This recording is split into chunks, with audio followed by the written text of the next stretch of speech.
Hello everyone, Troy with the Fallen Flags Model Railroad. I'd like to apologize to everybody for not getting a video up anytime soon. That and my other account. My other account had to get deleted because I've had some problems with some people hacking up into it. And I also had to take a trip out there to California to go get my father. So now he's back. He's been able to go ahead and help me out with the layout a little bit. And I've been working pretty hard on it. I figured I'd give you guys a quick little update and show you guys what all we've gotten done. The south end is now up, and I will show you what's going on. So here we go. This is now the south end of the layout. This is coming down from the stairs.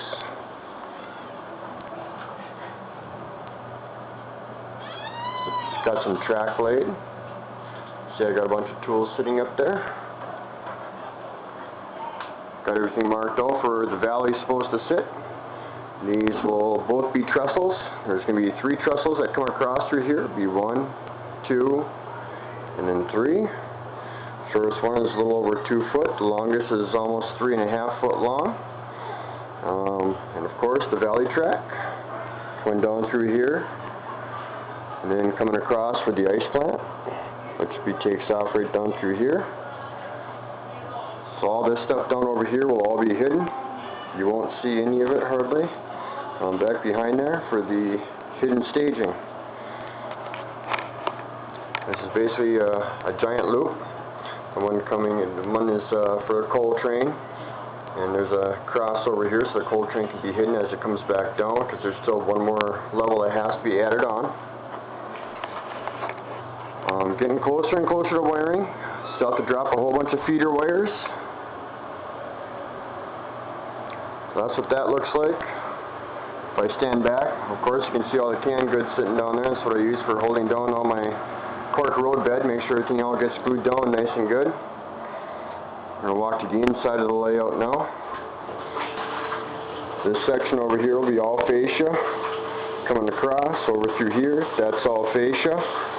Be all control panel. More control panel coming across over this way. So there's the valley track, along with the hidden staging and the branch line. There's a branch line again. The branch line coming up. Still have some track work left to do. Some loose ends to go ahead and finish up. This is all the hidden stuff back down through here. It's all hidden. You won't ever see it. There's the branch line as it comes up, right down through here. Looking down the yard. The branch line kind of comes up and over itself. We had to make a couple of changes to the branch line from the original drawings. Originally, this loop right here was supposed to go ahead and come up a little bit sooner and come across from where it come up above the yard. But with the grade that I was looking for, we couldn't get enough room to be able to cross over the other set of tracks that come up into the yard for the branch line. So we have our loop coming around and then going on up. Nice big wide sweeping turns. I got some insulated rail joiners put in. Still have to get in. Get all my gaps cut. Once I get them all figured out right where I want them all, right where I want trains to be able to sit. Got to get my reverse loops figured out, because once again this is all DC for this layout. Pretty much have everything all I need for all the wiring right now. I'm still waiting on my LEDs for my control panel and a few other things. But starting to look pretty sharp. It's not looking too bad. It's getting there. It's definitely taking some time. Looking across the other way on the south end.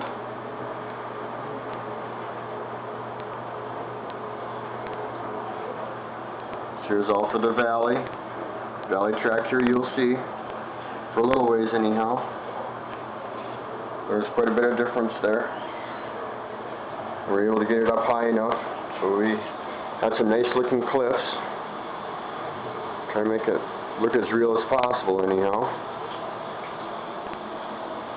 There we go, looking down the branch line as it comes around. Looking back the other way, heading back towards the south. So I'll have to go ahead and make the tracks look a little bit rustic. Gotta start beating them up a little bit. Won't be too much longer and I'll be able to start painting up all the tracks and start doing up some scenery. I'm not going to do that until after I start wiring everything up and getting everything all ready. It's starting to look pretty good. I finally got some wiring stuff for my roundhouse area, so I can get back to going on that. The reason why I haven't been back up over here to the roundhouse area is because I'm still waiting on some turnouts. I had to rob a few turnouts to finish up the south end from my yard area. So once I get that stuff right there done, and I can go ahead and get the rest of my turnouts put in, heading back up to the car shop, caboose track, crossover, scale station, and some maintenance tracks heading back down over there by the roundhouse. There's still quite a bit that have to be added back in there yet. And had to rob some turnouts from my depot area, so the depot track is still not done yet. So we're still coming up along with that.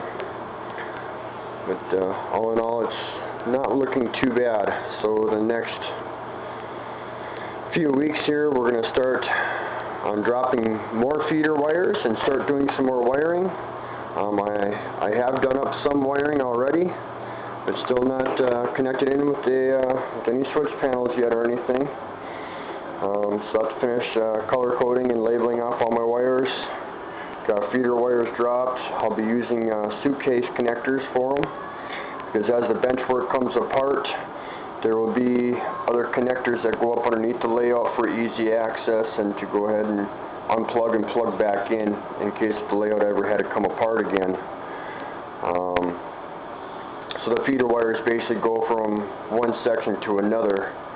So once I get my gaps cut inside the rails, power coming up and going back over through to the other section.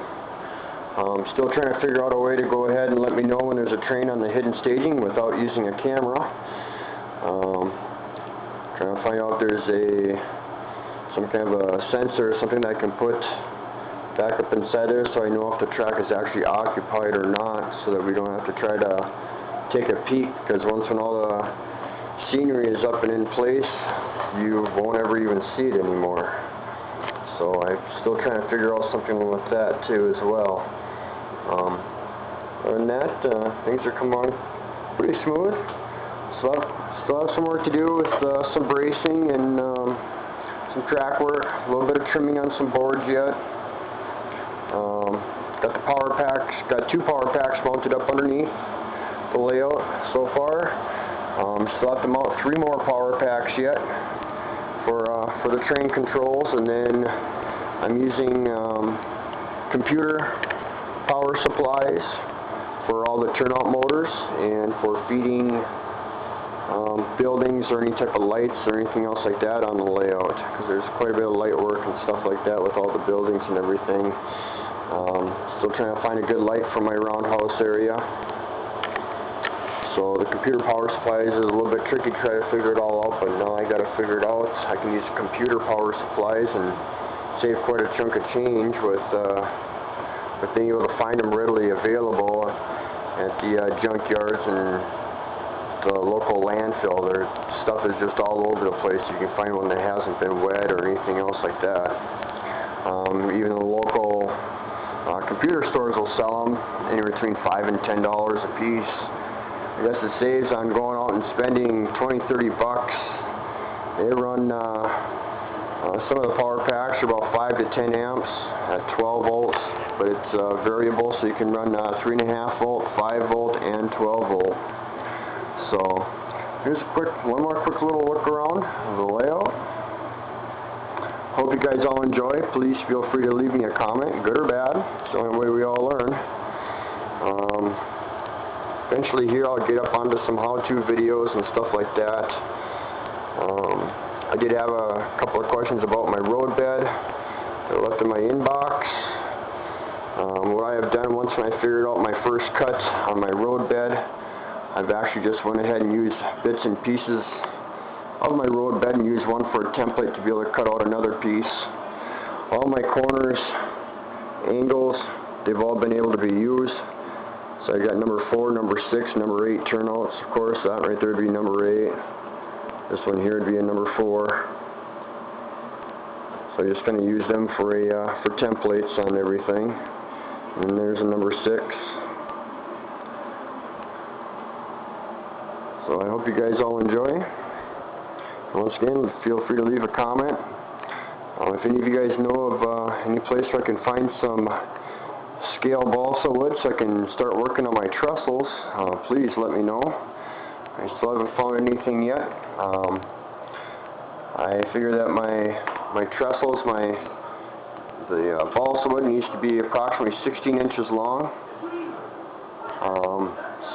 14 inches at the very minimal. So here we are heading up the stairs. Show you guys one more quick little peek of the whole layout.